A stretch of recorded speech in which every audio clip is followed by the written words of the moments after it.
My fiancé's parents demanded I sign a contract giving them my entire salary after the wedding. My fiancé said, "Just sign it." I replied, "Let me get a pen." Then I stood up, walked out, and texted her a link to a Prenup 101 class. Her begging me to come back as I drove away. I, 30 male, am, or rather was, engaged to Bianca, 28. We've been together for 3 years, and the wedding was supposed to be in 6 months.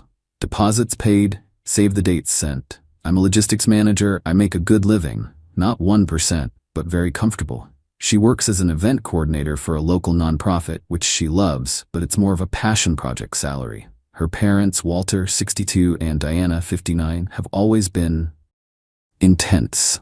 They live in this sprawling, oversized house that always seemed a bit too quiet, a bit too staged. Walter runs a high-end landscaping business that I always suspected was more high-end than business. Diana is a professional community organizer, which seems to involve hosting luncheons and criticizing other people's hydrangeas. They've always treated me with a sort of polite suspicion, like I was a horse they were inspecting before purchase. Last night, they invited me over for dinner. "Just us, Alex. We need to discuss some of the final wedding details." I walked in, and the vibe was off. It felt less like a dinner and more like an ambush. We ate a very dry roast chicken. Then, as I was nursing a glass of wine, Walter cleared his throat. "Alex, we're so glad you're joining the family," he started, all magnanimous. "And because we're joining our families, it's important we merge our assets for efficiency." Diana smiled, that bright, tight smile that never reaches her eyes. "It's about security, darling. We just want to ensure Bianca is secure." Walter slid a heavy, leather-bound document across the antique dining table. It thudded in front of me. It was not a prenup. It was titled Family Financial Covenant. I opened it. My blood didn't just run cold. It evaporated. It was a contract. 6 pages of dense, legal-ish jargon. But the gist was this. My entire post-tax salary, effective the day of the wedding, was to be direct deposited into a new family management account. This account would be controlled by Walter as the primary financial manager. I would be allocated a personal stipend of $1,000 a month for my expenses, gas, lunches, clothes, etc. Bianca's salary, all $32,000 of it, was to remain in her personal account for her personal discretionary spending. All major financial decisions, investments, savings, my car payments, my student loans, would be managed by Walter. I physically felt the room tilt. This was financial slavery. I started to laugh. I couldn't help it. It was just so absurd. "Walter, Diana, this is hilarious. You almost got me. Where'd you get this printed? A joke shop?" Walter's face hardened. "We do not joke about finances, Alex." You're serious?" I looked at Bianca. She was meticulously studying her fork, not looking at me. "Bianca, you've seen this?" She gave a tiny, almost imperceptible nod, still staring at the fork. "You want me to sign over my entire paycheck to your father? You want me to get an allowance?" Diana chimed in, her voice dripping with fake sympathy. "Alex, don't be difficult. It's just a formality. Walter is wonderful with money. He's managed our family's portfolio for decades. His portfolio being the failing landscaping business he was clearly trying to prop up with my income." "My paycheck," I said, my voice dangerously calm, "is not part of your portfolio." I looked at Bianca. She finally looked up, and her eyes weren't apologetic. They were annoyed. "Alex, oh my God," she sighed like I was the one being unreasonable. "It's not a big deal. It's just so everything is organized. It's just procedure. My parents have done so much for us with the wedding." "The wedding," I said, "that I am paying 80% of. This is insanity, Bianca. You're okay with this?" She threw her hands up. "It's what's best for the family. You're supposed to provide. God, stop making this a thing." Then she said the words that ended my life as I knew it. "Just sign it, Alex, please, for me. Just sign it." The room went silent. I looked at Walter, smirking. At Diana, looking at me like I was a stubborn toddler. At Bianca, my fiancée who had just tried to sell me into bondage for what, a lifetime supply of new shoes?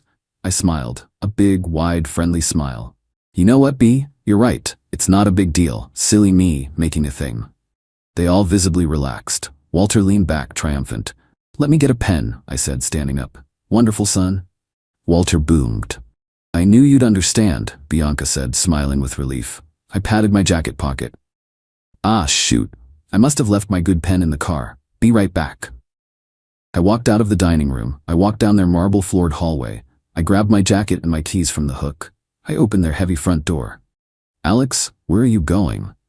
Bianca called from the dining room, her voice laced with confusion. To get a pen, I called back. I walked out the front door. I walked down their perfectly manicured stone path. I got in my car. I turned the engine on. The front door burst open. Bianca ran out onto the driveway, barefoot, her face a mask of pure confusion. Alex, what are you doing? Get back inside. You're embarrassing me. I rolled down the window. No, Bianca, you embarrassed yourself, you and your parents. She started to look panicked. What are you? Alex, stop. You're overreacting. I pulled out my phone.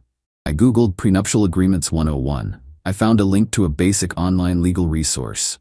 I copied it. I texted it to her. You might need this. Alex, don't you dare, she shrieked, starting to cry as she realized what was happening. You can't leave. Come back. We can talk about the stipend. I put the car in reverse. Tell your dad his covenant has a breach. Goodbye, Bianca. I backed out of the driveway, her screaming my name, begging me to come back. It was the most satisfying and most heartbreaking sound I've ever heard. I drove home. My hands were shaking, not from fear, from rage, and a weird, cold clarity. She wasn't my partner. She was their asset scout. I got to my apartment. Thank God we never moved in together. I always insisted on keeping my place. I sat down and I got to work. First call. My credit card company. Bianca was an authorized user on my primary card, the one she'd been using for wedding incidentals. Revoked, effective immediately. Second call. The venue. I'd put down the $10,000 deposit. I knew it was non-refundable. I called and canceled. Personal reasons, I said. The engagement is off, irreconcilably. I ate the $10. It hurt, but it was a hell of a lot cheaper than my entire future. Third call. The caterer. Another $5,000 deposit. Gone. Fourth task. The honeymoon fund. This was our artifact. We had a joint high-yield savings account just for the trip. I'd been auto-depositing $1,500 a month for 10 months. Total, I'd put in $15,000. She'd put in. I checked the statements. $500. I transferred my $15,000 to a new private account. I then Venmo'd her $500. The caption, honeymoon fund contribution. Then I closed the joint account. Last, I looked at the box on my dresser. The ring. $20,000. Paid for by me on my credit card, 0% APR. I'm a logistics guy. I like efficiency. It's a conditional gift. The condition just exploded. This was going to be the hard part. Update 1. It's been a week. My life is a raging dumpster fire, but I'm the one holding the matches, so I feel. Okay? First, thank you for the comments. Validating to know that I'm not the crazy one. The 72 hours after I drove away were loud. My phone was a nuclear reactor of notifications. I didn't answer. I let them all go to voicemail. It was a beautiful, horrifying symphony of entitlement. Voicemail highlights. 14 missed calls. VM1. Alex, you're scaring me. You drove off. You're overreacting. Come back, please. We can talk, baby. We can make the stipend $1,500. Just come back. I just got an alert. You canceled the card? The one for the flowers. How dare you? My mom is having a panic attack. You turn that card back on right now, you bastard. Alex, I just called the venue. They said you canceled. You canceled the wedding without talking to me. How could you? That was our money, Alex. Our deposit. Spoiler, it was my money. Diana Sis calls. VM1. Alexander, you have caused my daughter and this family an incredible amount of distress. You humiliated her by walking out of our home. Walter is disappointed. You need to call us immediately and apologize so we can salvage this situation. You canceled the caterer. You lost that money. Are you insane? You owe us that money. You will pay for this. You will not ruin my daughter's wedding. Walter missed calls. VM1. Alex, you made a rash, emotional decision. You misunderstood a simple financial proposal. A sign of immaturity. Call me back. We can renegotiate your stipend. Don't be a fool and throw away a woman like Bianca. They were so focused on the money I lost in deposits, they didn't even grasp that I was saving all my future money. The delusion is staggering. Now for the revenge, or as I call it, consequence management. I had one last awful thing to do. The ring. I was not eating a $20,000 loss. It's a conditional gift, and the condition, marriage, was terminated by her and her family's attempted extortion. I sent her one simple text. Bianca, the engagement is over. I will be at your office at 5 p.m. on Friday to collect the ring. If it is not returned to me at that time, I will file a police report for theft and a civil suit for its full value. I got a flurry of call me texts. I ignored them. Friday at 5 p.m., I stood on the sidewalk outside the nonprofit she works at. She came out, eyes puffy, looking wrecked. Good. Alex, she whispered, you're not even going to talk to me? The ring, Bianca? My voice sounded like gravel. Please don't do this. I love you. The ring. She started to cry. I don't have it. My stomach clenched. What do you mean you don't have it? I gave it to my mom for safekeeping. After you know. So call her. Tell her to bring it here. She can't, Bianca sobbed. She said it's a non-refundable deposit for my pain and suffering. I actually laughed, a short, bark-like laugh. Pain and suffering? For what? For being an accomplice in your parents' plan to steal my salary? It wasn't stealing. It was family, she shrieked, right there on the sidewalk. You are ruining my life. My friends all bought their dresses. The venue? You canceled the venue? I thought that was a joke. You just realized that. You can't do this. I'm suing you for the wedding costs. You owe me. Sue me for what, Bianca? The $15,000 in deposits I paid? Go for it. Now for the last time, give me the ring or I'm calling the police right now. She completely broke down. I can't. Why not? Because she sold it. The world stopped. She what? We needed the money, she wailed. The caterer, they sent us a bill for the cancellation fee. It was $5,000. We had to pay it. Mom used the ring. She said it was your contribution to the cancellation. They sold a $20,000 ring to pay a $5,000 cancellation fee. No, that's not what happened. They sold a $20,000 ring because they're broke and they're thieves. The cancellation fee was just a convenient excuse. I just stared at her. The woman I was going to marry. A common thief. Okay, I said, pulling out my phone. What are you doing? I'm filing the police report and a civil suit against you, your mother, and your father for the full value of the ring. You just admitted to converting my property. No, Alex, wait, please, I'll get it back. I'll get the money. Please don't do this. She actually grabbed my arm. I shook it off. Get the money for the judge, Bianca. I turned and walked away, her screaming, I love you. You're destroying my life at my back. I'm now out $15 in deposits and a $20 ring. This is no longer about a broken heart. It's about recovery. My lawyer is thrilled.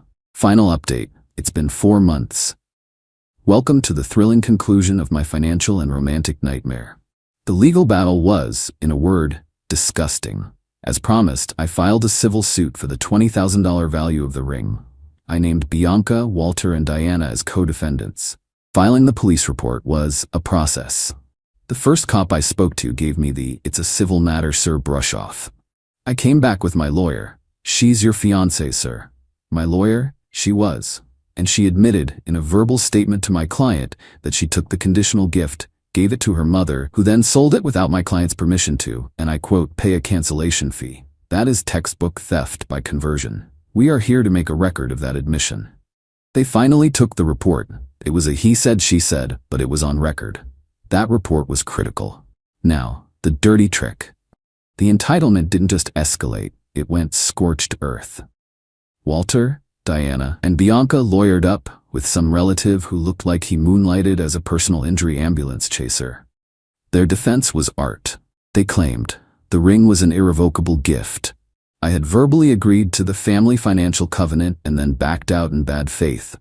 They, and I am not joking, countersued me.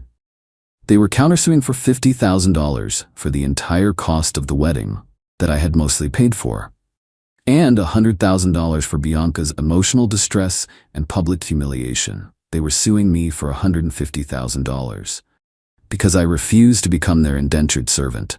I was stressed. I was paying my lawyer. This was not the clean getaway I'd hoped for. But here's the thing about being a logistics manager. I am a maniac for records.